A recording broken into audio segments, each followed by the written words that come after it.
प्रभु मैं आप सबों को एक बार पुनः जय मसीह की। आज के दिवस प्रभु एक बार पुनः हमको आशीष दे। आज की शाम पुनः हम प्रभु के वचनों से कुछ सीखेंगे और आज की गाइडेंस क्लास के माध्यम से कुछ जानकारियों का आदान और प्रदान हम अभी एक दूसरे के बीच करने पाएंगे। आइए आज की शाम एक छोटी सी प्रार्थना करेंगे और आज की कक्षा को हम प्रारंभ करेंगे।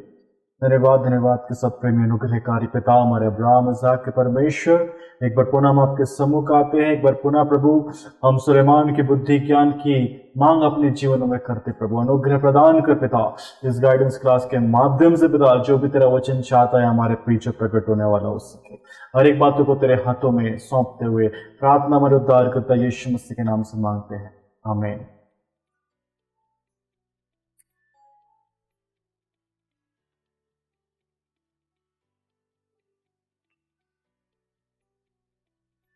तो मेरे प्रियो, आज का जो मुख्य विषय है वो है कि आप अपने थीसिस का परिचय किस प्रकार लिखेंगे। अपने थीसिस में जब आपको पहला चीज लिखनी है वो है परिचय, और परिचय में आप किस प्रकार की साइकोलॉजी के साथ अपने थीसिस को प्रारंभ करेंगे, इन बातों पर, इन बिंदुओं पर हम कुछ विचार करेंगे। तो आज का जो मुख्य विषय है वो है परिचय। परिचय जो आपको आपके थीसिस में लिखना है। नाउ परिचय लिखने से पहले आप ये निर्धारित कर चुके होंगे कि आपको आपका विषय क्या चूज करना है, आपका विषय क्या होगा, वही जो है आपके परिचय का मुख्य भाग बनेगा। मुख्य बात यह आती है परिचय में कि आप किस मानसिकता के साथ उस परिचय को लिख रहे हैं। जैसे कि मान लीजिए आपका जैसे सिस्टर ने एक टॉपिक चूज किया है, जीवन की नदी, द रिवर ऑफ लाइफ, है ना। मान लीजिए ये आपका एक टॉपिक है और इस पर आप परिचय लिखने जा रहे हैं। आप इसका परिचय किस मानसिकता के साथ लिखना प्रारंभ करेंगे। अगर मैं लिखूं जीवन की नदी, मैं कहूं कि जीवन की नदी से तात्पर्य यह है कि एक जल या एक धारा का स्रोत जो है वो बहता है, और वो स्रोत जिसके पास भी पहुंचेगा वह आनंद जीवन का भागी होगा, अर्थात स्वर्ग का भागी होगा। अगर मैं इस बात को इस तरीके से लिखता हूं तो बात में थोड़ा वजन कम लग रहा है मुझे। कोई भी एक बार में जब इस स्टेटमेंट को पढ़ेगा तो वो कहेगा कि इन्होंने जो है आम शब्दों में बात लिख दी। आपके परिचय को पढ़ के सामने वाले को इंटरेस्ट नहीं जागेगा कि आपकी थीसिस को आगे पढ़ना चाहिए या नहीं पढ़ना चाहिए। ठीक है, तो अगर मैं इस परिचय को इस तरह से लिखने के बजाय कुछ इस प्रकार से लिखूं कि एक धारा है जिसका माध्यम प्रभु यीशु मसीह है, प्रभु यीशु मसीह के माध्यम से एक धारा बहती है, उस धारा की बहुत सारी अन्य सहायक धाराएं हैं जो कि इस पृथ्वी पर अलग अलग जगहों में पाई जाती है। उस धारा पे जो जल को पीता है, अर्थात वो जल किसी के देखने योग्य नहीं है, अदृश्य है, लेकिन जो उस जल से पिएगा वह अनंत जीवन का अर्थात स्वर्ग का वारिस होगा। तो ये कुछ बात जो है, आप अगर ऐसा लिखते हैं तो ये कुछ बात ऐसी लग रही है कि आपने ठोस वजह दी है, आपने प्रभु यीशु मसीह को केंद्रित रखा है और उस केंद्रीकरण को प्रकट करते हुए आप अपने परिचय को लिखने जा रहे हैं। तो विशेष ध्यान रखें कि जब आप परिचय लिखें तो सबसे पहली चीज ये है कि आपको ठोस बातें लिखना है। आपको ठोस बातें लिखना है, आपको ठोस बातें वहां प्रकट करनी है, और आपको कुछ इस प्रकार से लिखना है कि जो मैं कहने जा रहा हूं, जो मैं बताने जा रहा हूं, वो मैं पूरी प्रामाणिकता के साथ उसको साबित करूंगा। मतलब आपकी बातों से ये दिखना चाहिए कि आप क्या कर रहे हैं, सत्य का संचार करने जा रहे हैं। ठीक है, पूरी बाइबल जो है वो सत्य पर आधारित है। अगर आपका थीसिस सही है तो इसका मतलब है कि बाइबल का अगला अंश अर्थात सत्य का अगला अंश आपका थीसिस हो सकता है। तो कुछ इस मानसिकता को दिमाग में रखना है ना। ये जो ठोस बात मैं कह रहा हूं ये सिर्फ थीसिस लिखने तक नहीं है। ठीक है, कि आपने थीसिस लिख रहे हैं तो ही ठोस बातें बोले। जब आप प्रचार करते हैं तो भी इस बात को अपनी मानसिकता में रखिए कि आपका प्रचार की प्रामाणिकता, आप क्या बोलने जा रहे हैं, यह आपके परिचय पर निर्धारित होता है। ठीक है, बहुत से लोग हैं, मैंने देखा है कि आजकल वो परिचय नहीं बताते, जो अपने वचन को वो बोलने जा रहे हैं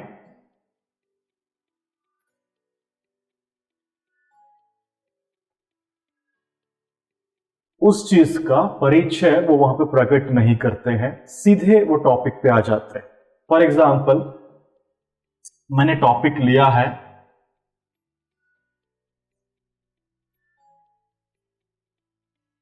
सत्य का जन्म।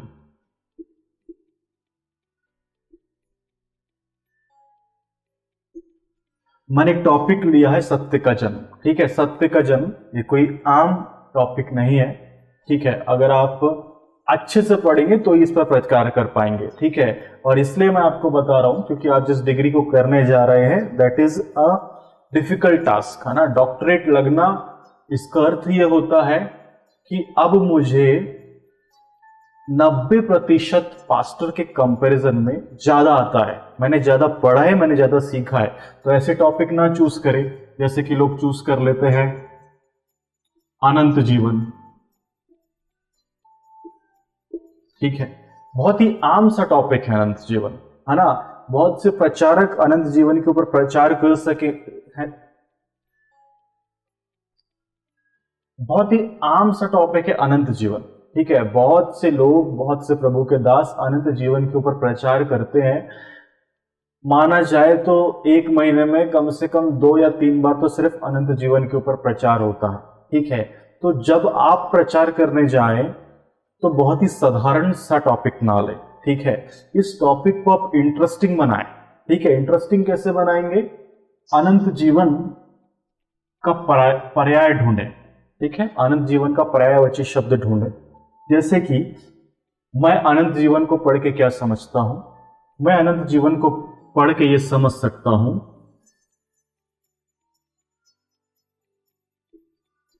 सोने का राज्य। ठीक है, सोने का राज। ठीक है, क्या है? सोना वाला सोना नहीं है जो लोग करते हैं। ठीक है, ये सोना है गोल्ड। ठीक है, गोल्ड। ठीक, सोना अर्थात गोल्ड का राज्य ही अनंत जीवन होता है। ठीक है, स्वर्ग के लिए बाइबल जो है इसी परिकल्पना को बताती है। तो अगर कोई आसान सा टॉपिक आपका है तो कोशिश करें कि आप उसको ठोस बना सकें। ठीक है, ये क्या है कि आप कुछ नया बताने जा रहे हैं, लोगों को आप इंटरेस्ट आएगा इस चीज को पढ़ने में, इस चीज को सुनने में। जो भी आप बताने जा रहे हैं, अब सोने के विषय में बताने जा रहे हैं, लोग ये सोचेंगे। और इस मानसिकता के बारे में जब वो सोचेंगे तो क्या करेंगे? आपके प्रचार को या आपके थीसिस को बड़े इंटरेस्ट के साथ वो पढ़ेंगे। ठीक है, तो जब आप प्रचार करें तो कुछ इस प्रकार से अपने टॉपिक का सिलेक्शन करें।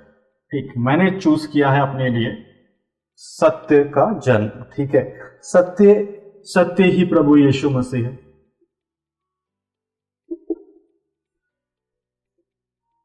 प्रभु यीशु मसीह सत्य है।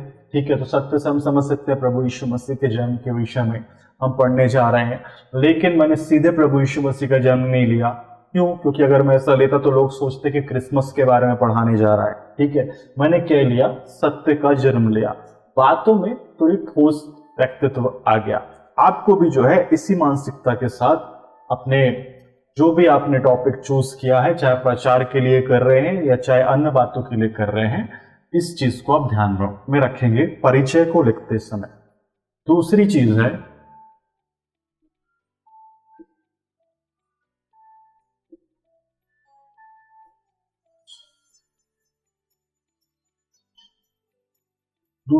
है आपको परिचय लिखते समय ना धर्मनिरपेक्ष रहना है। ठीक है, जब कभी भी आप परिचय को व्यक्त कर रहे हैं, ठीक है, तो सीधे परिचय में आप अन्य जातियों का नाम मत यूज करें। ठीक है, मैं आपको कहूंगा कि आप इस चीज से बचे। क्यों बचे? क्योंकि मान लीजिए अगर आप कहीं प्रचार करने गए हैं, ठीक है, या आपकी थीसिस कहीं पर रिव्यू के लिए गई है। अब जब आप प्रचार कर रहे हैं तो हो सकता है वहां बीच में अन्य जाति लोग भी बैठे हो, अन्य धर्मों के लोग बैठे हो, अन्य जातियों के, अन्य समुदाय के लोग बैठे हो। जब आपके थीसिस रिव्यू के लिए गया है तो हो सकता है कि जो लोग रिव्यू कर रहे हैं उसमें से एक आध जो है वो अन्य जाति से हो। जैसे ही वो आपके परिचय में पढ़ेगा कि आपने परिचय में लिखा है अन्य जाति, अन्य जाति, या मान लीजिए किसी जाति का नाम लिख दिया है आपने, मैं नहीं लिखूंगा, उसका इंटरेस्ट खत्म हो जाएगा। ठीक है, परिचय क्या है? परिचय आपका बॉडी तो नहीं है ना, वो मुख्य प्रचार तो नहीं है, वो मुख्य भूमिका तो नहीं है। आप एक शॉर्ट रिव्यू दे रहे हैं कि मैं क्या प्रचार करने चाह रहा हूं। ठीक है, और अगर आपने पहले ही दो शब्दों में अन्य जाति जैसे शब्द का प्रयोग कर लिया तो क्या होगा? सामने वाले का इंटरेस्ट खत्म हो जाएगा, वो आपको आगे सुनेगा ही नहीं, वो आगे पढ़ेगा ही नहीं। तो जब आप परिचय लिखें या परिचय अपने प्रचार में प्रस्तुत करें तो इस बात का ध्यान रखें कि आप धर्म निरपेक्षता के साथ बिना किसी अन्य जाति या जातिवादी शब्दों का उपयोग करते हुए आप जो है अपने परिचय को लिखें। मैं तो ये कहूंगा अगर आप प्रचार भी करें तो थोड़ा धर्म निरपेक्ष होकर करें, क्योंकि अब जो लेवल ऑफ अंडरस्टैंडिंग है आपकी वो अब बढ़ेगी। डॉक्टरेट की डिग्री पाने के बाद आपकी लेवल ऑफ अंडरस्टैंडिंग जो है कम से कम 8 आउट ऑफ 10 होना चाहिए। ठीक है, छोटे प्रचारक, छोटे प्रीचर्स की मैं आपको बता रहा हूं अंडरस्टैंडिंग लेवल वो 3 आउट ऑफ 10 होता है।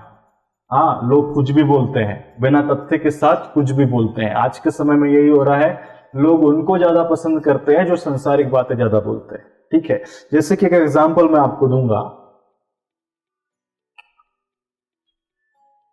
एग्जांपल ये है कि एक पास्टर साहब आए। ठीक है, इन पास्टर साहब ने प्रचार किया।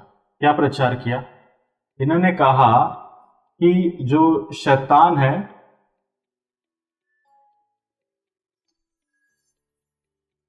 शैतान ही दुनिया में पाप का दाता है।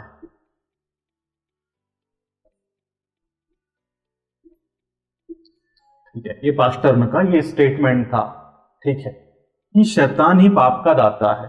ठीक, चलिए ये बात तो इनने सही कही कि शैतान ही पाप का दाता है, अर्थात शैतान से ही सारी मुश्किलें हैं, शैतान से ही गड़बड़ियां हैं, शैतान ने ही विध्वंस फैला रखा है, शैतान ने ही सब कुछ काम कर रहा है, तो शैतान पाप का दाता है।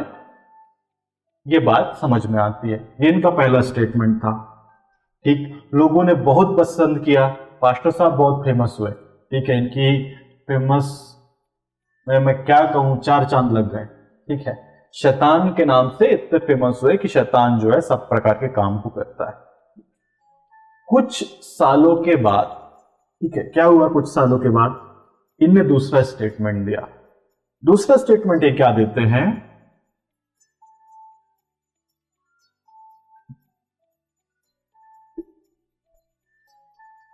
लोग ही पाप करते हैं, लोग ही पाप करते हैं। इनका यह स्टेटमेंट था कि लोग ही पाप करते हैं, अर्थात शैतान पाप का दाता है। इन्होंने पहले स्टेटमेंट में कहा, दूसरे स्टेटमेंट में ये कुछ ऐसा कहना चाह रहे हैं कि लोगों को शैतान से ज्यादा दिक्कत नहीं है, लेकिन अपने आप से ज्यादा दिक्कत है, क्योंकि लोग ही पाप करते हैं। ठीक है, आगे लिख भी देता हूं, है ना।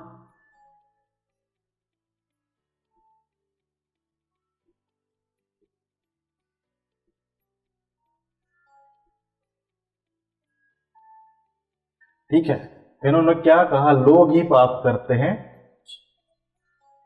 शैतान से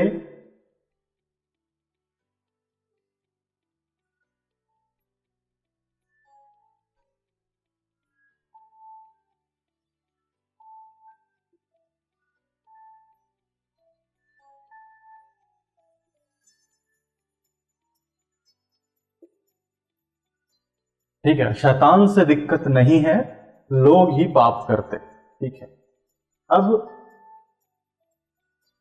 जब इन्होंने ये कहा तब भी लोगों ने इन्हें बहुत पसंद किया है। पास्टर की जो है पॉपुलैरिटी अभी भी बढ़ रही है। ठीक है, लेकिन आप मेरे को बताइए, एक स्कॉलर होने के नाते आप क्या सोचते हैं? ठीक है, क्या सोचते हैं? ये पहला स्टेटमेंट और ये दूसरा स्टेटमेंट क्या समान है किसी भी प्रकार से? ठीक है, मान लेते हैं कि ये पहला स्टेटमेंट और दूसरा स्टेटमेंट आधा समान हो सकता है, आधा समान हो सकता है, लेकिन आधा तो गलत है। अब आप बाइबल से पहला स्टेटमेंट आधा सही और दूसरा स्टेटमेंट आधा गलत दे रहे, तो इसका मतलब क्या है? ठीक है, इसका मतलब जाहिर सी बात यह है कि आप अपनी बातों में स्थिर नहीं है। ठीक है, या आप प्रचार करते हैं तो आपका कंटेंट खत्म हो चुका है, इसलिए आप नए तरीकों का इनोवेशन कर रहे हैं। ठीक है, ये मैं आपको प्रामाणिकता के साथ बता रहा हूं, ऐसा सचमुच हुआ है और हो रहा है। वो पास्टर फिलहाल बहुत फेमस है, लेकिन ये दो स्टेटमेंट हैं उसके। ये स्टेटमेंट करीब आज से 2 साल पहले का होगा, ये स्टेटमेंट रिसेंट है। ठीक है, तो अगर आप एक स्कॉलर हैं और आप धर्मनिरपेक्ष हैं, धर्मनिरपेक्ष का अर्थ यही नहीं है कि आप मसीहत के बारे में धर्मनिरपेक्ष हैं। धर्मनिरपेक्षता मसीहत के अंदर भी आती है, क्योंकि मसीहत के अंदर ही बहुत सारे लोग अलग अलग गुट में रहने लगे हैं। ठीक है, जैसे कि लोग डिनोमिनेशन में बढ़ गए, कोई सीएनआई में बैठ गया, कोई मेथोडिस्ट में बैठ गया, कोई अन्य कलीसियाओं में बैठ गया। ठीक है, प्रोटेस्टेंट में बैठ गए, कैथोलिक में बैठ गए, कुछ ने कहा कि हम मसीह हैं, कुछ ने कहा कि हम बिलीवर हैं, कुछ ने कहा कि हम क्रिश्चियन हैं। ठीक है, ये सारे विभाजन, ये जाति विभाजन जो है हमारे मसीह लोगों के अंदर है। ठीक है, इन बातों में भी आपको धर्मनिरपेक्ष होना है। ऐसा ना हो कि आप अपने डिनोमिनेशन को प्रेफरेंस देते हो, आप अपने बिलीफ को ज्यादा प्रेफरेंस देते हो। ठीक है, आपको सबकी बातों को सामान्य रूप से पहले सुनना है, फिर समझना है, फिर उसके ऊपर अपना आकलन करना है। तो अगर आप एक स्कॉलर हैं तो आप ऐसे प्रीचर की प्रीचिंग से अपने आप को बचाएंगे। ठीक है, धर्मनिरपेक्ष बनेंगे। क्यों बनेंगे? क्योंकि आप ऑब्जर्व करेंगे कि यह पास्टर कब तक अपनी बातों पे कायम रहा और ये कब बदल गया। ठीक है, क्योंकि देखिए, हम कभी भी दोहरी मानसिकता के साथ नहीं जी सकते। प्रभु की सेवा में जैसा कि प्रभु कहता है कि आप एक साथ दो नाव पर सवार नहीं हो सकते, वैसे हम दो मानसिकता को लेकर नहीं चल सकते। अगर आप कह रहे हैं कि शैतान पाप का दाता है, तो बहुत अच्छी बात है, आप उस चीज को आगे लेकर बढ़िए। ठीक है, ये मत कहिए कि लोग ही पाप करते हैं और लोगों शैतान से ज्यादा दिक्कत नहीं। ठीक है, इस दुनिया में सबसे ज्यादा अगर दिक्कत है तो शैतान से ही है, क्योंकि शैतान वो इंसान है जो अच्छे से अच्छे विश्वासी को, अच्छे से अच्छे पास्टर को, अच्छे से अच्छी कलीसिया को पाप में गिरा सकता है। पास्टर कभी नहीं चाहेगा मैं पाप करूं, एक सेवक कभी नहीं चाहेगा मैं पाप करूं, लेकिन गलती से पाप हो जाएगा, क्योंकि कराने वाला या इच्छाओं को पैदा करने वाला कौन है? शैतान है। ठीक है, तो धर्मनिरपेक्षता आप हर प्रचार में, हर कलीसिया में और अपने हर जिस जगह भी आप काम करें, आप धर्मनिरपेक्षता के साथ वहां कायम रहें। ठीक है, ऐसे ही मैं आपको बताना चाहता हूं, एक और बहुत बड़ा अंधविश्वास है जो धर्मनिरपेक्षता पे आधारित है। अंधविश्वास ये है कि अ, कुछ लोग रीति रिवाज को मानते हैं।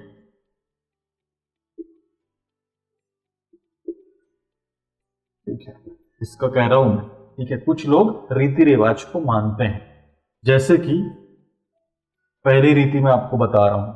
ठीक है, पहली रीति यह है, आजकल लोग खीर चटाई करते हैं,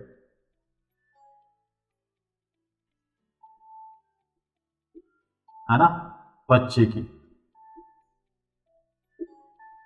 बच्चे की खीर चटाई करते हैं। दूसरा रीति रिवाज क्या है?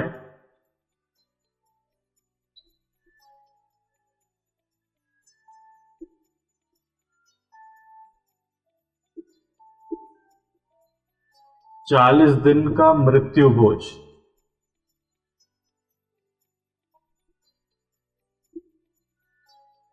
ठीक है, तीसरा है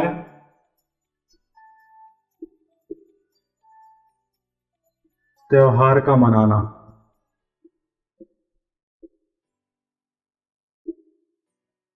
चौथा है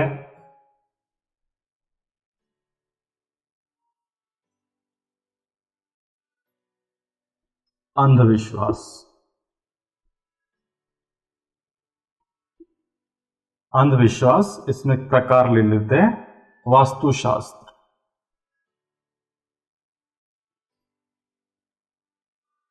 ठीक है, ये कुछ टॉपिक है जो धर्मनिरपेक्षता के अंदर आते हैं। ठीक है, तो मैं इस चीज को रीति रिवाज क्यों कह रहा हूं, इसको समझते हैं। देखिए, जब ईस्ट इंडिया कंपनी इंडिया में आई, ठीक है, तब एक एक्ट पास हुआ। ईस्ट इंडिया कंपनी के आने के बाद एक एक्ट पास हुआ जिसे हम कहते हैं चैटर्ड एक्ट। ओके, जिसे हम कहते हैं चैटर्ड एक्ट।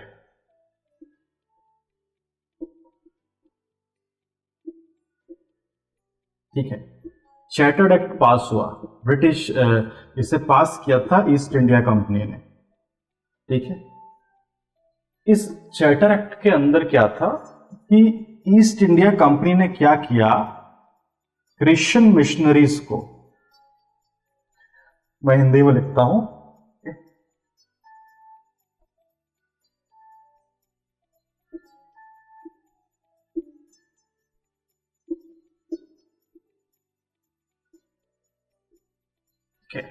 ईसाई मिशनरियों का जो है भारत में आगमन हुआ। इस एक्ट के अंतर्गत ईसाई मिशनरी जो है भारत में आए, और इनको बुलाने के लिए ईस्ट इंडिया कंपनी का तथ्य यह था कि यहाँ के लोगों में जो अंधविश्वास है, यहाँ के लोग जो गलत रीति रिवाजों में पड़े हुए हैं, इन लोगों को एनलाइटमेंट करना, इन लोगों का हृदय परिवर्तन करना। ठीक है, इसलिए ये चार्टर्ड एक्ट में ईसाई मिशनरियों को भारत लाया गया। ठीक है, जब ये भारत में आए तो बहुत ही अच्छा काम ईसाई मिशनरियों ने यहाँ पे किया है, और उसी का फल है कि आज मैं और आप विश्वास में हैं। ठीक है, ये इस एक्ट के अंतर्गत हुआ था। नाउ ईसाई मिशनरियों के आने के बाद क्या हुआ कि उससे पहले लोग क्या थे, अन्य जाति थे। ठीक है, अन्य जाति थे लोग, क्या करते थे, पूजा करते थे, मान्यताएं मानते थे, ये सब हो रहा था। जब ईसाई मिशनरी आए, ये अन्य जाति लोग क्या हुए, विश्वास में आ गए, विश्वास में आ गए।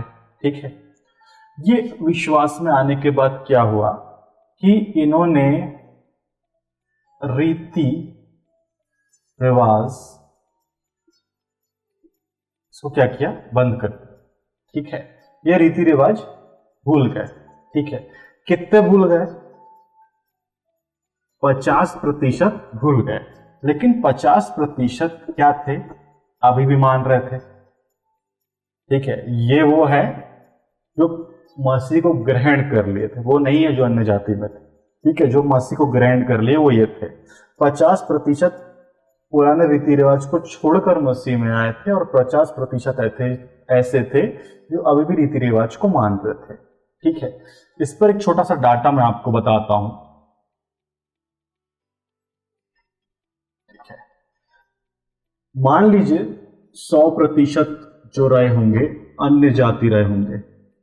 ठीक है, अन्य जाति 100% रहे होंगे, इनके बीच में प्रभु यीशु मसीह का प्रचार होना शुरू हुआ। ठीक है, इस 100 में से मात्र 50% जो होंगे, 50 से भी कम थे, 40% मानते हैं। ठीक है, ये 40% लोग जो थे ये बिलीवर बने। ठीक है, वे प्रभु में आए थे, बाकी के 60 अभी तक अन्य जाति। अब इन 50 में से भी 20% ऐसे थे जो रीति रिवाज को मानना छोड़ दिए, और 20% ऐसे थे जो अभी भी रिचुअल्स को, रीति रिवाज को मान रहे थे। ठीक है, अब क्या हुआ कि जब ये जनरेशन आगे बढ़ी, है ना। ये जो थे इन्होंने तो मानना छोड़ दिया था, ठीक है, ये नहीं मान रहे थे।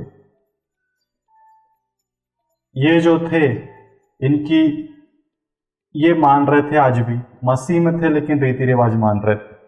अब क्या हुआ, यहां से जो 60% बचे थे, है ना, 40% में ग्रहण किया था, अभी 60% बचे थे। इन 60% का प्रभाव इन पे पड़ा, ठीक है, ये प्रभाव इन पे पड़ा। क्या हुआ कि अब तक जो 20% लोग थे जो नहीं मानते थे, उनमें से लगभग 10% वापस रीति रिवाज को मानने लगे। इसका मतलब अब कितने बचे, मात्र 10% बचे जो नहीं मान रहे थे, और ये 10% यहां क्या हो गए, ऐड हो गए, ठीक है। अब इस 60 का प्रभाव यहां पर भी पड़ा, क्योंकि ये पहले से रीति रिवाज मानते थे, इन पर ज्यादा प्रभाव पड़ा। इनमें से क्या हुए, वापस बहुत से बैकस्लाइड हो गए, वापस अन्य जाति में चले गए लोग। मतलब मान लेते हैं यहां से 10 तो इसको मिला, लेकिन 15% जो है वापस चले गए। मतलब अब कितने बचे, 5% ऐसे बचे जो मसीह तो थे लेकिन पुराने रीति रिवाज को मानते थे। कुल मिला के मसीह लोगों की संख्या जो ब्रिटिश काल में थी वो इस काल में घटी, इस काल में आते तक इतनी कम हो गई। माजरा क्या था, सिर्फ ये लोग जो पुराने रीति रिवाज को अभी तक मान रहे थे, ठीक है। इस पुराने रीति रिवाज ने इनकी नींव जो प्रभु में डाली गई थी, उस नींव को जो है कमजोर कर दिया, और बहुसंख्यकों का प्रभाव इन पर पड़ा, और ये लोग जो है वापस जो है प्रभु से हट के वापस जो है अपने पुराने रीति रिवाज में चले गए, पुराने धर्म में चले गए। कहने का अर्थ है, पिछले हफ्ते में एक न्यूज आई थी कि लगभग 250 क्रिश्चियंस जो है वो कन्वर्ट हो गए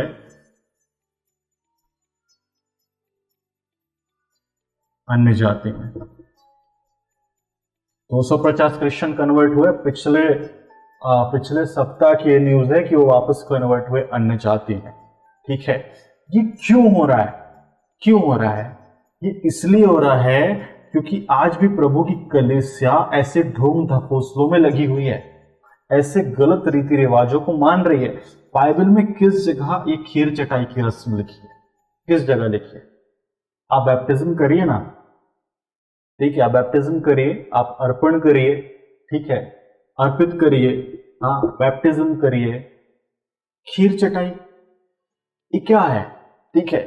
और दूसरा, अन्य जाति आपसे क्या सीखेगा, ठीक है, आप उसको उसी की चीज सिखा रहे हैं, और आप उसकी चीज को उसको सिखाने के चक्कर में अपने विश्वास को कमजोर कर रहे हैं। ये चीज आपके विश्वास को कमजोर करेगी। आज नहीं तो कल आपकी पीढ़ी वापस बैकस्लाइड हो जाएगी, ठीक है। ये आजकल नया ट्रेंड शुरू हुआ है, लोग 40 दिन मृत्यु का भोज बनाते हैं, कुछ लोग 3 दिन में भी बनाते हैं, कुछ लोग 40 मनाते हैं। ये बाइबल में किस जगह लिखा है कि आपको ऐसा करना है, आपको ऐसा ही करना है, ठीक है। और मैं आपको बता रहा हूं, कोई और नहीं, पास्टर लोग मना रहे हैं, ठीक है। अगर मैं नॉर्मल कलीसिया की बात करूं तो बात अलग है, लेकिन पास्टर लोग खुद इस काम को कर रहे हैं। जो सिखाने वाले हैं वो खुद अपने लिए गड्ढा तैयार कर रहे हैं। वहां से पास्टर लोग त्योहार मनाते हैं, ठीक है, दिए जला लिए, होली खेल लिए, ठीक है। आप क्या सिखाएंगे? पास्टर छोड़िए, अगर आप आम विश्वासी भी हैं और इन पुरानी कल्पनाओं में, पुरानी बातों में फंसे हुए हैं, तो क्या आप अपने जीवन से किसी दूसरे मनुष्य को, जिसका आपको कर्तव्य दिया गया है कि इसको प्रभु में लेकर आना है, क्या आप कर पाएंगे? लोग वास्तुशास्त्र में लगे हैं, तमाम प्रकार के अंधविश्वास है। बीमार होते हैं, बाबा के पास चले जाते हैं, हाथ दिखाने चले जाते हैं, अच्छा और बुरा जानने चले जाते हैं। ये अंधविश्वास में जी रहे हैं। हर एक प्रकार के मसीह लोग इस बात में पड़े हैं मेरे प्रियो। इसीलिए मैं आपको ये कंसेप्ट समझाना चाहता हूं कि अगर आप कल को सेवकाई में उतरे तो लोगों को इस बात को सिखाएं कि अब आप मसीह में आ चुके हैं, रिचुअल्स को आपको पूरी तरह से छोड़ देना है, ठीक है। That is the basic thing जो मसीह विश्वासी को जीतना है। वरना मेरे अनुमान के हिसाब से जितना मैंने स्टडी करी है, हम 2050 तक उतने ही बचेंगे जितने ब्रिटिश के समय थे, ठीक है। ये मैं भविष्यवाणी नहीं कर रहा हूं और हवा में नहीं कह रहा हूं। ये गणित जो है, ये स्टैटिस्टिक्स जो है वो कह रहा है। अगर इसी प्रकार से मसीही लोग पुराने रीति रिवाज में लगे रहे, धर्म निरपेक्ष होना छोड़ दिए, तो क्या होगा? हम इतने ही बचेंगे जितने ब्रिटिश काल के समय ब्रिटिश हमको छोड़ के गए थे। हमें इस बात को ध्यान रखना है। अगर आप प्रभु में हैं तो इस बात की गंभीरता को समझे, रोज इस चीज के लिए प्रार्थना करें कि लोग जो है इन सब परिकल्पनाओं से, गलत भावनाओं से, पुरानी इच्छाओं से आजाद हो सके। मैं आपको पढ़ा रहा था धर्मनिरपेक्ष होना।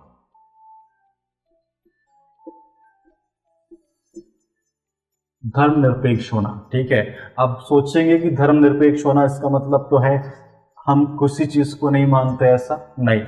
हम इस वक्त एक विद्यार्थी के रूप में बाइबल को समझने की कोशिश कर रहे हैं। जब हम बाइबल को समझने की कोशिश कर रहे हैं तो धर्मनिरपेक्षता का अर्थ होता है आपके मन के विचार शून्य होने चाहिए।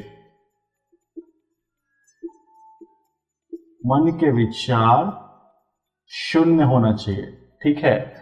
क्या होना चाहिए? 100% बिब्लिकल थॉट।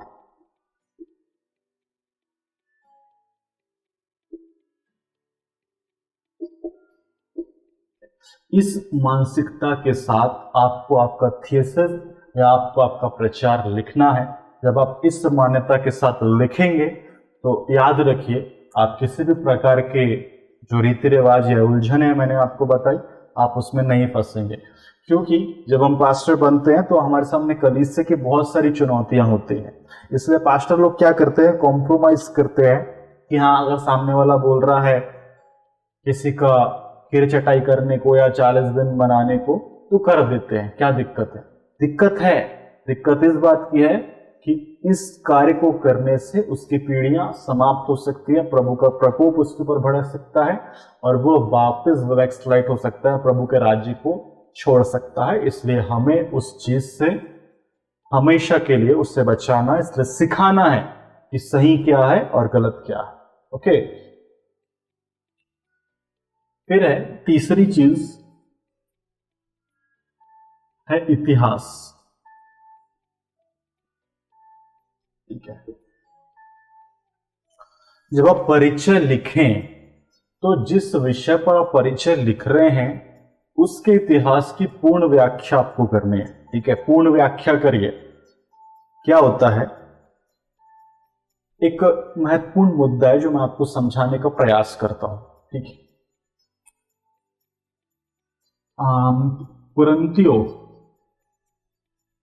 कुरिन्थियों की पत्री में पौलुस कहते हैं, ठीक है, आप पहला है या दूसरा है आप चेक कर लीजिएगा। कुरिन्थियों की पत्र में पौलुस क्या कहते हैं कि स्त्री को सर ढांपना,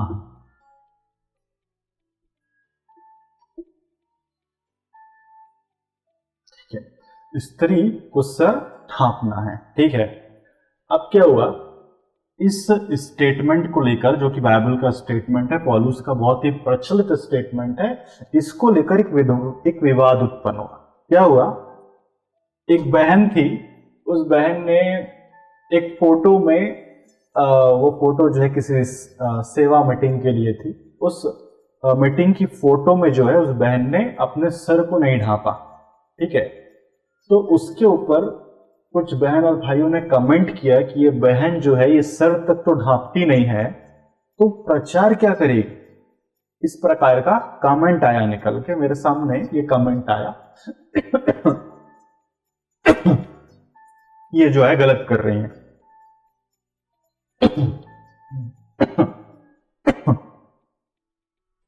मैंने इस चीज पर विचार किया, कुछ विचार किया। उस बहन ने प्रचार तो किया नहीं था, अभी सिर्फ फोटो खिंचाई थी, उस फोटो में प्रचार के लिए फोटो खिंचाई थी, उस फोटो में उसने सर नहीं ढांपा था। ठीक है, अब जब मैं इस चीज पर विचार कर रहा था, मुझे कुरिन्थियों की पुस्तक की भूमिका मिली। ठीक है, कुरिन्थियों की पुस्तक की भूमिका मिली, आप भी पढ़िएगा, ये भूमिका बड़ी इंटरेस्टिंग है कुरिन्थियों की पुस्तक की। ठीक है, इस भूमिका में क्या लिखा है कि कुरिन्थियों की कलीसिया जो थी, कुरिन्थियों की कलीसिया पौलुस प्रेरित का प्रचार नहीं सुनना चाहती थी, क्योंकि वो बहुत खराब बोलता था। ठीक है, और इस वजह से पौलुस को कुरिन्थियों के लोगों ने पकड़ा था, उसे बहुत बुरी तरह से पीटा था, जख्मी किया था और जेल में बंद कर दिया था। पौलुस जो है जेल में कुरिन्थियों की पुस्तक लिखा है। ठीक है, और आप क्या पढ़ेंगे, प्रेम के विषय में ये पुस्तकें हैं। ठीक है, प्रेम के विषय में पौलुस लिख रहा है, जबकि पौलुस के साथ कुरिन्थियों की कलीसिया ने क्रूरता बरती थी। ठीक है, पौलुस लिखते हैं प्रेम। ठीक है, और कुरिन्थियों की कलीसिया क्या करती है,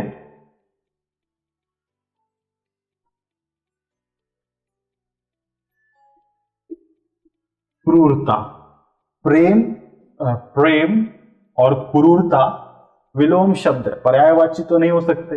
ठीक है, तो भी पौलुस ने प्रेम को कितने अच्छे से प्रकट किया है, जेल में रहने के बावजूद और इनकी वजह से सताव सहने के बावजूद भी पौलुस क्या है, प्रेम के विषय में कहता है।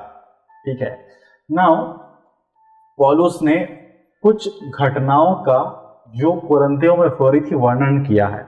उसमें से एक महत्वपूर्ण घटना यह है कि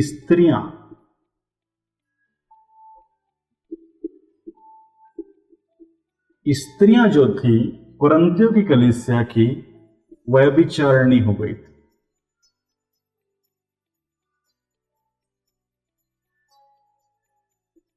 ठीक है, कुरिन्थियों की कलीसिया की स्त्रियां व्यभिचारिणी हो गई थी, व्यभिचार में इस प्रकार दब चुकी थी कि अब उन्हें प्रभु तो दिखाई ही नहीं देता था, उन्हें सिर्फ व्यभिचार दिखाई देता था। ठीक है, ये पौलुस ने भूमिका में प्रकट किया है, आप पढ़ लीजिएगा पहला या दूसरा कुरिन्थियों, जिसमें भी ये बात लिखी है, उसकी भूमिका में ये एक बात पौलुस ने मेंशन की है। इन स्त्रियों को पौलुस प्रेरित क्या है, सुधरने का सुझाव दे रहे हैं। क्या कर रहे हैं, समझा रहे हैं कि तुम अपने व्यभिचार से, गलत बातों से निकलकर वापस क्या है, एक अच्छे मसीह के रूप में, एक अच्छे विश्वासी के रूप में अपने आप को प्रकट करो। और इसी सुझाव को देते हुए पौलुस प्रेरित इस स्टेटमेंट को यहां लिखते हैं। ठीक है, कुल मिला के ये स्टेटमेंट किन के ऊपर लिखा गया था, ऐसी स्त्रियों के ऊपर जो व्यभिचार करती हैं, व्यभिचारिणी हो गई हैं, उनके ऊपर यह स्टेटमेंट लिखा गया था और पौलुस प्रेरित इस बात को समझाना चाह रहे थे। अब आप मेरे को बताइए, जो मैंने आपको केस 1 बताया था उसमें क्या था कि बहन ने सिर्फ फोटो खिंचाई थी जिसमें उसने सर को नहीं ढांपा था। ठीक, इसी बात पे लोगों ने मुद्दा उठा दिया। मैंने रिवर्स में उनको यही स्टेटमेंट दिया कि जो बहन है वो प्रभु की दासी है, ना कि कोई व्यभिचारिणी है। ठीक है, पहले स्टेटमेंट को ढंग से पढ़ो, किस विषय में वो स्टेटमेंट लिखा हुआ है और कहां उसका प्रभाव लागू होता है, उसके बाद आप किसी के विषय में बात करो। ठीक है, अभी तक उस बहन ने प्रचार नहीं किया है, अगर वो प्रचार में सर ना ढांपे तब आप बोलना कि वो व्यभिचारिणी हो गई या वो गलत हो गई, उसने सर नहीं ढांपा था। लेकिन सिर्फ फोटो खिंचाने के लिए जरूरी नहीं है कि स्त्रियां अपने सर को ढांके। ठीक है, इस स्टेटमेंट का फायदा सबसे ज्यादा पुरुष समाज ने उठाया।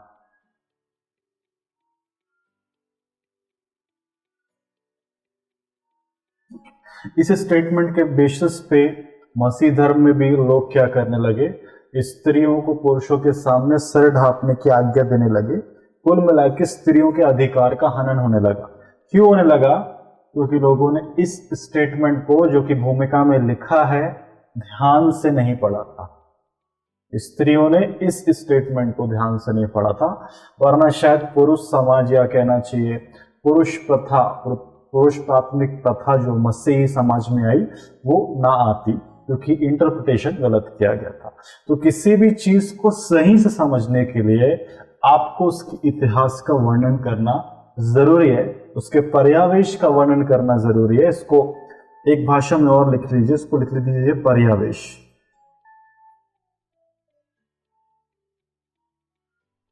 पर्यावेश से तात्पर्य ये है कि जो बात आप कहने जा रहे हैं, जिस थीसिस को लिखने जा रहे हैं, वो थीसिस किन परिस्थितियों में जो है अप्लाई होती है, किस पर्यावेश में जो है आपने उस बाइबल के भाग को लिया है, वहां का इतिहास क्या कहता है, उस प्रकार का या उस समय का पर्यावेश क्या कहता है। जैसे कि मैं आपसे कहूं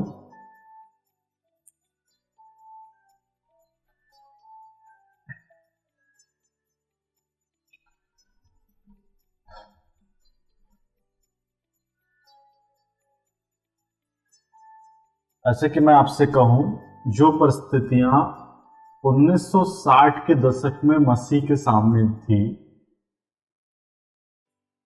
मसीहों के सामने थी, वो 2022 में नहीं है। ठीक है, इस समय की परिस्थितियां कुछ और थी, आज की परिस्थितियां कुछ और हैं। ठीक है, आप बाइबल के कोई भी भाग को पढ़ रहे हैं, प्रचार कर रहे हैं, उस पर लिख रहे हैं, वो कब का भाग है? वो 2022 से 2000 साल पूर्व का भाग है। ठीक है, उस समय की परिस्थितियां कैसी थी? अलग थी, वो 2022 के जैसी नहीं थी। आप इस परिस्थिति के अनुकूल में 2022 को ढालने का प्रयास कर रहे हैं कि किस प्रकार आज से 2000 साल पहले की परिस्थितियां 2022 में किस प्रकार से लागू होंगी। ये आपकी थीसिस में इतिहास के माध्यम से समझ में आना चाहिए कि आपने उस चीज को 2022 में कैसे अप्लाई किया। ठीक है, अगर आप इस भाग को छोड़ देते हैं, प्रीचिंग में भी अगर आप इस भाग को छोड़ देते हैं तो आपने एक महत्वपूर्ण लिंक को छोड़ दिया, आपने एक महत्वपूर्ण बात को नहीं बताया, उसको एक्सप्रेस नहीं किया, जिससे कि आपका प्रचार कहीं ना कहीं गलत दिशा में जा सकता है, आपका थीसिस किसी न किसी गलत दिशा में जा सकता है। तो याद रखिए, इतिहास जो है एक महत्वपूर्ण पॉइंट, एक महत्वपूर्ण बिंदु है किसी भी थीसिस को लिखने के लिए, किसी भी प्रचार को करने के लिए। इसके बिना जो है हम प्रॉपर अपनी बातों को कन्वे नहीं कर सकते हैं, तो इस बात का ध्यान रखें।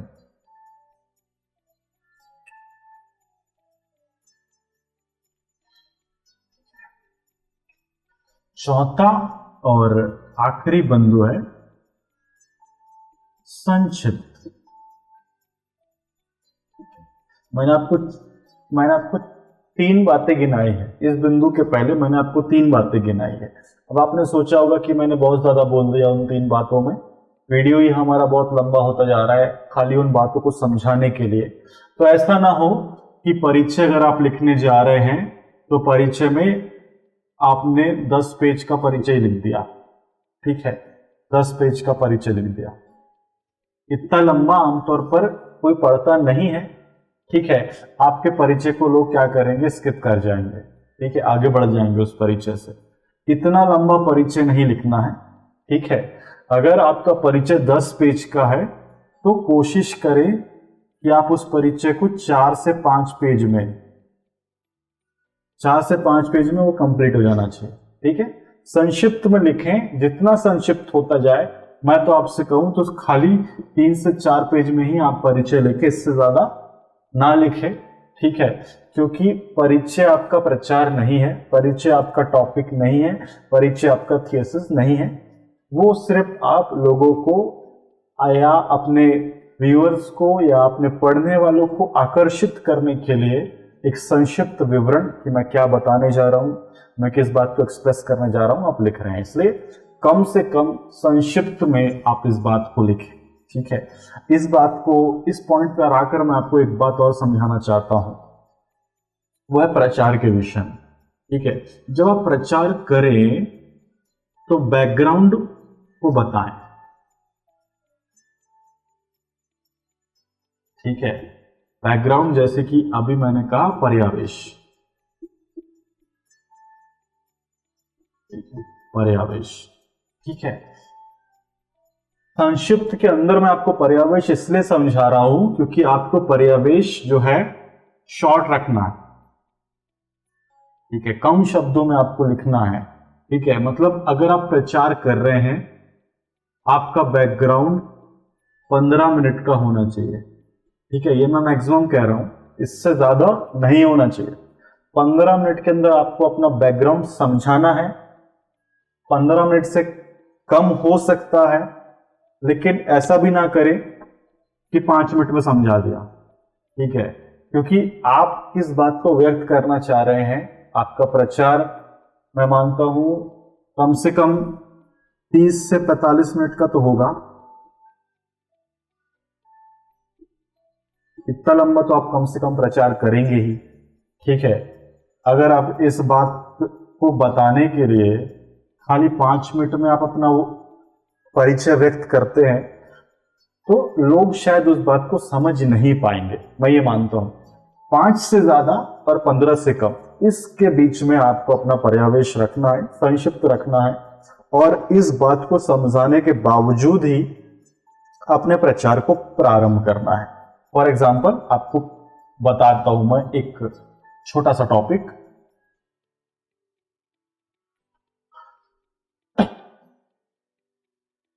मान लीजिए मैं प्रचार कर रहा हूं व्यभिचारिणी स्त्री के विषय में,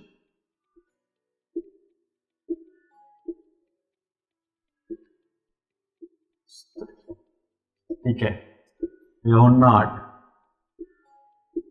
ठीक है। ये मेरा टॉपिक है व्यभिचारिणी स्त्री, इसके ऊपर मैं प्रचार करने जा रहा हूं, ठीक है। इस प्रचार के मुख्य भाग तक पहुंचने के पहले मैं क्या करूंगा, इसका पर्यावेश समझाऊंगा, इसका पर्यावेश व्यक्त करूंगा, ठीक है। पर्यावेश किस प्रकार से व्यक्त करूंगा, मैं ये नहीं बताऊंगा कि व्यभिचार क्या होता है, ठीक है। ये तो मेरा प्रचार है, व्यभिचार क्या होता है ये तो मेरा प्रचार है, ये मैं नहीं बताऊंगा, या ये मैं नहीं बताऊंगा कि स्त्री क्या होती है, पुरुष क्या होता है, ठीक है। बाइबल के अनुसार स्त्री क्या होती है, बाइबल के अनुसार व्यभिचार क्या होता।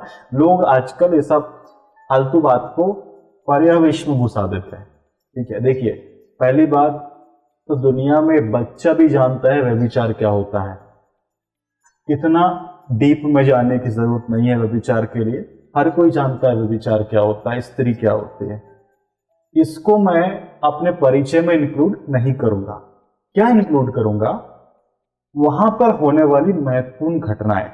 पहली घटना क्या थी, पहली घटना थी स्त्री को कौन लाए, शास्त्री फरीसी लाए, ठीक है। कैसे लेकर आए ये आपको बताना है, लात मारते हुए, घूंसे मारते हुए, चप्पल मारते हुए स्त्री को ये शास्त्री फरीसी लाए। कहां से लाए, व्यभिचार करते हुए लाए, ठीक है।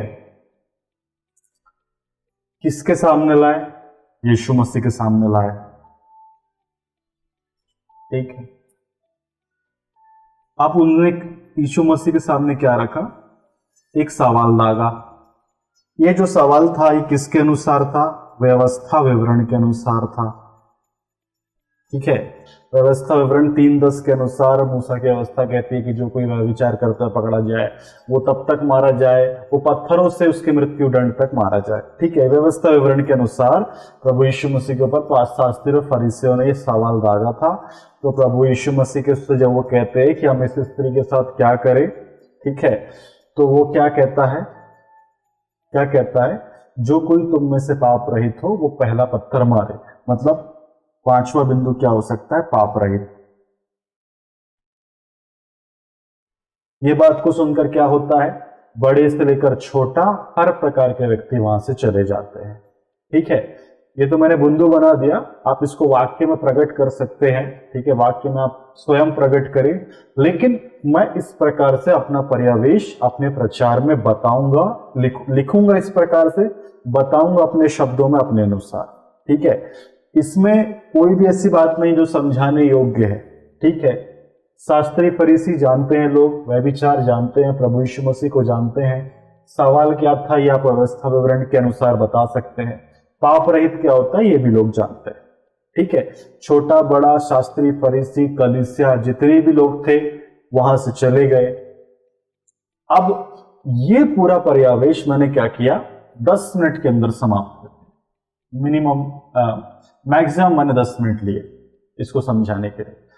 क्या हुआ, जो कलीसिया सामने बैठी थी, अगर उन्होंने कभी बाइबल ना भी पढ़ी है, ठीक है, बहुत सारे लोग बिना ही पढ़े आते हैं बाइबल, बहुत कम होते हैं जिनको बाइबल का ज्ञान होता है। अगर उन्होंने बाइबल नहीं भी पढ़ी थी तो मेरे इस पर्यावेश के समझाने की वजह से उन्होंने समझ लिया कि यूहन्ना 8 में क्या लिखा है। मैंने उसको शॉर्टकट में बता दिया। अब मैं इसके ऊपर प्रचार करूंगा। क्या होगा, लोग अब इंटरेस्ट से सुनेंगे। क्यों सुनेंगे? क्योंकि उनको पता चल गया यूहन्ना 8 में क्या लिखा था। अब बहुत से लोग क्या करते हैं कि पूरा चैप्टर पढ़ा दिया है, जक्कई के बारे में लूका 11 पढ़ा दिया, पूरा पढ़ा दिया, ठीक है। अब सीधे आ गए जक्कई के ऊपर, जक्कई के ऊपर आ गए। क्या हुआ, जक्कई के घर में प्रभु यीशु मसीह जाके खाना खा रहा था, सीधे प्रचार पे आ गए। अब क्या होगा, बहुत से लोग जो जानते ही नहीं है लूका 11 में क्या लिखा है, ये जक्कई कौन था, ठीक है, इसके बारे में उन्होंने कभी पढ़ा ही नहीं है। तो जब उनको समझ ही में नहीं आएगा कि आप किस बात को पढ़ा गए, आप किस बात के विषय में प्रचार कर रहे हैं, तो आपके प्रचार को क्या करेंगे, नहीं सुनेंगे या उनके सर के ऊपर से निकल जाएगा। बहुत सारी बार, बहुत सारे समय में आपके साथ ये होता होगा, मेरे समय भी ये होता है कि चर्च में पास्टर साहब ने प्रचार कर दिया, जब तक चर्च चला हमको याद था, चर्च से बाहर निकले प्रचार साफ, ठीक है। जैसा चर्च साफ हुआ वैसे ही प्रचार भी साफ हो जाता है। क्यों हो जाता है? क्योंकि हमने जाना ही नहीं कि जो उन्होंने पढ़ाया वो किस संदर्भ में पढ़ाया था, उसका पर्यावेश क्या था, बैकग्राउंड क्या था, क्या घटनाएं घट रही थी, कौन आ रहा था, कौन जा रहा था, किससे मिलना हो रहा था, किसके विरोध में हो रहा था, किसके पक्ष में हो रहा था, ये हमने वहां पे पढ़ा ही नहीं, इसलिए वो प्रचार हमको याद भी नहीं है, ठीक है। इसलिए पर्यावेश को संक्षिप्त में समझाने की जरूरत किसी भी प्रचार में पड़ती है कि आप जो अपनी बात को कन्वे कर रहे हैं वो सामने वाले के दिल दिमाग में पूरी तरह से बैठ जानी चाहिए। इसका मुख्य उद्देश्य परिचय का यही होता है।